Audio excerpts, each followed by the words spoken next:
switched it to the Chicago Bears. The Bears obviously moved on from Mitchell Trubisky this past year. He had a 4-year career in Chicago.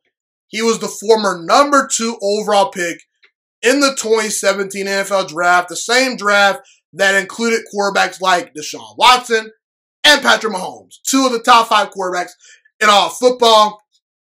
And Mitchell Trubisky, he just never lived up to the hype. He never did.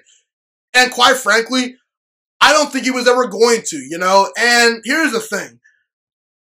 When Chicago traded up one spot to get Mitchell Trubisky, and they passed on Deshaun Watson and Patrick Mahomes, at the time, I was not a fan of it. I felt that Patrick Mahomes and Deshaun Watson were much more dynamic quarterbacks. They were more talented, had more college starts, which seems to matter. It seems like if you're a one-year wonder or you have limited college starts, you know, it's hard for you to get up to speed in the NFL.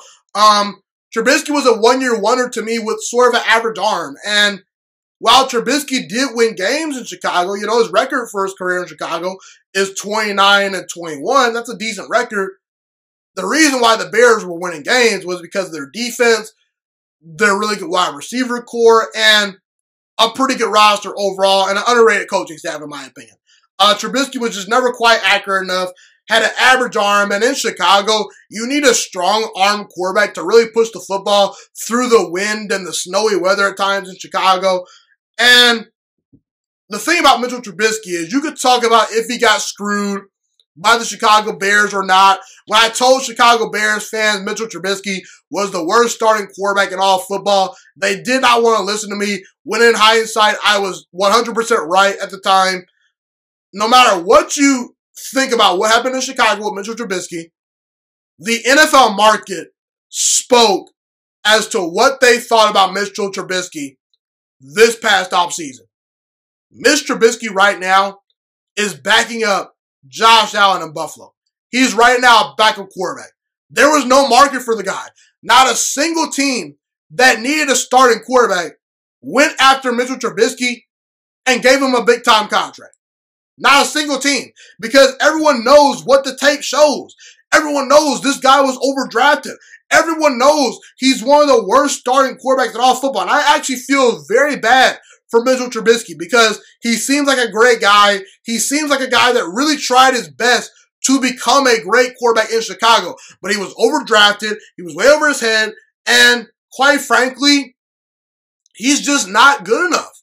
And that's the harsh reality sometimes when it comes to the NFL. The NFL, when it comes to starting quarterbacks, there's a reason there are only 32 starting jobs in the NFL. Because you have to be sort of not normal to a certain degree to become a franchise quarterback, okay? Those guys are different physically, mentally, with their preparation. You got to have a certain level of talent to become a consistent franchise quarterback. And by today's NFL standards, Mitchell Trubisky just didn't meet the criteria.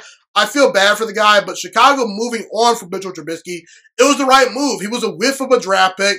Moving on from Mitchell Trubisky was the right move in Chicago, and I kind of feel bad for the guy, but he just never panned out, and he probably was never going to pan out. He was over his head from the jump. Thank you so much for watching this video today. Please also note that the Juiciest Sports Podcast is not just a YouTube channel. It is available on all podcasting platforms, including Spotify, Google Podcasts, iTunes, and Apple Podcasts. Also, if you enjoyed this video, be sure to like, comment, subscribe, and share this content with all your friends. This podcast is my favorite thing in the entire world right now. It is my passion. And I want more people to listen to this podcast. I really want this podcast to grow.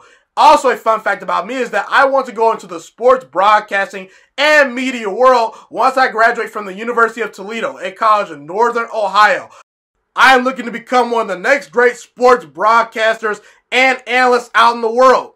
And I potentially would like to start my own network if this podcast really truly grows. Or if I fall short of that goal, I would love to work for a big-time network like ESPN or Fox Sports 1. I am open to all networks. So if you believe in my dreams and you see or hear my passion through the screen, be sure to tell all your friends about the Juiciest Sports Podcast. Stay motivated, you guys. Have a God-blessed day, and I'm out.